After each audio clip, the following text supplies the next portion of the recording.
Welcome back guys, welcome back to the fit Indian channel by Nishant Pandey. कैसे हैं आप सब लोग। दोस्तों आज एक औसम और ज़बरदस्त टॉपिक लेके वापस आए हूँ आप सबके सामने। लेकिन शुरू करने से पहले आप सबसे पहले सब्सक्राइब बटन को हिट कीजिए और बेल आइकन को टैप कर दीजिए, जिससे और भी ज़्यादा औसम और इम्पोर्टेंट इन्फॉर्मेशन मैं आपके लिए मोटिवेट होकर के लाता रहूँ। तो दोस्तों आज बात करेंगे लाल लाल सुर्ख टमाटरों के बारे में।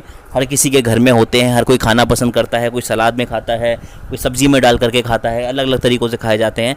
लेकिन क्या आपको पता है कि टमाटर एक आयुर्वेदिक सब्ज़ी नहीं है। जो हमारे आयुर्वेदिक ग्रंथ हैं, अगर उनको आप देखेंगे तो पुराने आयुर्वेदिक ग्रंथों में टमाटरों का कहीं जिक्र ही नहीं मिलेगा आपको। ये आयुर्वेदिक सब्ज़ी नहीं है। हालांकि 16वीं शताब्दी के बाद जो ग्रंथ लिखे गए उसमें आपको इसका जिक्र मिल सकता है, क्योंकि 16वीं शताब्दी में अमेरिका आदि जो देश हुआ करते हैं, स्पेन हुआ करते हैं, उसके अंदर में इसको प्रयोग किया जाता था। उसकी उत्पादन शुरू हुआ और वहाँ पे भी इसको ऐसे प्रयोग नहीं किया जाता था। सबसे पहले ये देखा गया कि जो लोग हुआ करते थे वहाँ पे, उन्होंने देखा झाड़ियों में भाई ये जैसे चेरीज़ उग जाती हैं, जंगली चेरीज़ होती हैं, वैसे ये टमाटर भी उग रहा है। तो उनको लगा कि यार ये क्या कोई पौधा जंगली जहरीला पौधा तो नहीं है। और जब उनको लगा कि ये जहरीला पौधा तो नहीं है, तो उन्होंने देखा जानवर इसको खा रहे हैं, इसका मतलब उनको भी कुछ नहीं हो रहा है, तो इसका मतलब उनको लगा कि भाई ये जहरीला नहीं है, तो हम भी खा करके देखते हैं। जब उन्होंने खा करके देखा तो उन्हें बड़ा टेस्टी लगा, उन्हें वो एकदम पसंद आ गया। उसके बाद में उन्होंने इसका उत्पादन करना शुरू किया और उत्पादन करते करते उन्होंने अपनी इस चीज़ को आगे बढ़ाया। तो पहली बात तो यह है कि जो टमाटर है वो बिल्कुल भी आयुर्वेदिक सब्ज़ी नहीं है। तो अगर आप ये सोचते हैं कि टमाटर एक आयुर्वेदिक सब्ज़ी है तो ये बिल्कुल गलत बात है। टमाटर एक आपकी सिंपल जो सब्ज़ी होती है, ये बाद में इंट्रोड्यूस की गई इंडिया में। अब लोग ये कहेंगे कि जो नया टमाटर इंडिया में आ भी गया वो तो मतलब अब तो देसी टमाटर खाते हैं, देसी टमाटर आ गया। तो देसी टमाटर मानता हूँ उसके अंदर में कुछ गुणवत्ता होगी, कुछ चीज़ें चेंज होकर के इंडिया के क्लाइमेट के हिसाब से वो उसने अपने आप को अडेप्ट कर लिया, लेकिन है तो वो टमाटर ही। तो उसके अंदर में सबसे बड़ी बात ये होती है कि कई लोग जब टमाटर खाते हैं तो सबसे बड़ी गलती क्या करते हैं कि उसका छिलका और उसका बीज नहीं निकालते हैं। टमाटर का बीज जो होता है वो इतना हार्ड होता है, इतना स्ट्रॉन्ग होता है कि अगर उनके जो पेट है, आपके पेट के अंदर में जो जठर अग्नि होती है, पेट की जो जठर अग्नि है, वो भी उसे जला नहीं पाती है, उसे पचा नहीं पाती है।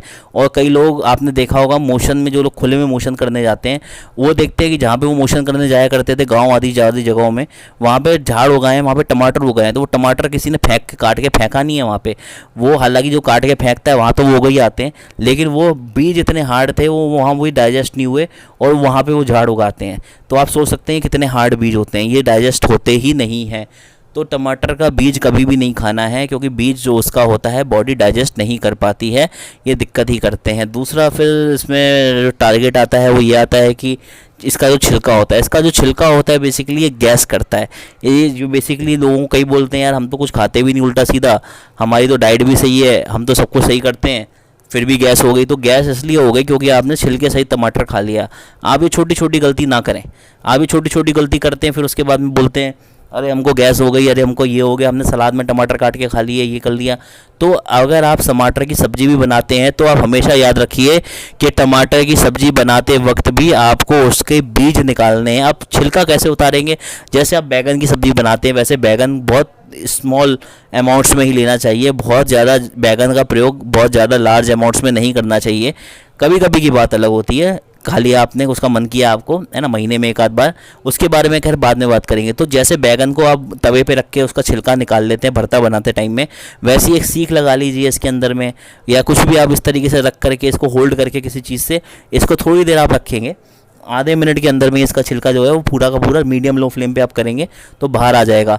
तो छिलका जब वो बाहर आ जाएगा तो उसके बाद में आप उसको निकाल लें, उसके छिलके को उतार लें, पूरा का पूरा छील लें, पील ऑफ कर लें, और उसके बाद में उसके बीज निकाल लें, और उसके बाद उसका प्रयोग करें। सब्जी में डालते हैं, किसी में डालते हैं। अगर हम ये छोटी छोटी गलतियाँ नहीं करेंगे तो हम बहुत बड़े बड़े ब्लेंडर से बच सकते हैं। जैसे कि सब्जी को बार बार गर्म करना, इससे भी गैस बनती है। गर्म सब्जी में ठंडा पानी ऐड कर देना, उन दोनों के टेम्परेचर में कितना डिफरेंस है। आपने एक तरीके से रीकुक कर दी पूरी सब्जी, तो अगर आप ऐसा करेंगे तो उसके न्यूट्रिएंट्स भी सारे जाने लग जाते हैं। अगर आपको पानी ऐड करना है तो उतने ही टेम्परेचर पे पानी को गर्म कीजिए, पहले जितने में सब्जी ऑलमोस्ट पहुंच गई एक अंदाज़ा लगा लीजिए, और उसके बाद ऐड कीजिए। तो टमाटर का प्रयोग भी आप इस तरीके से कीजिए और फिर आप खुद देखिएगा कि टमाटर आपको कितने फ़ायदे दे सकता है। और सब्सक्राइब कीजिए फटाफट, साथ में बेल आइकन को टैप कर दीजिए, जिससे लेटेस्ट और ऑसम अपडेट्स आप तक समय समय पे बिना रुके हर समय पहुंचते रहें और समय समय पे आपको ये सब चीज़ें मिलती रहें। तब तक के लिए जुड़े रहिए, कहते रहिए जय सिया राम, जय हनुमान।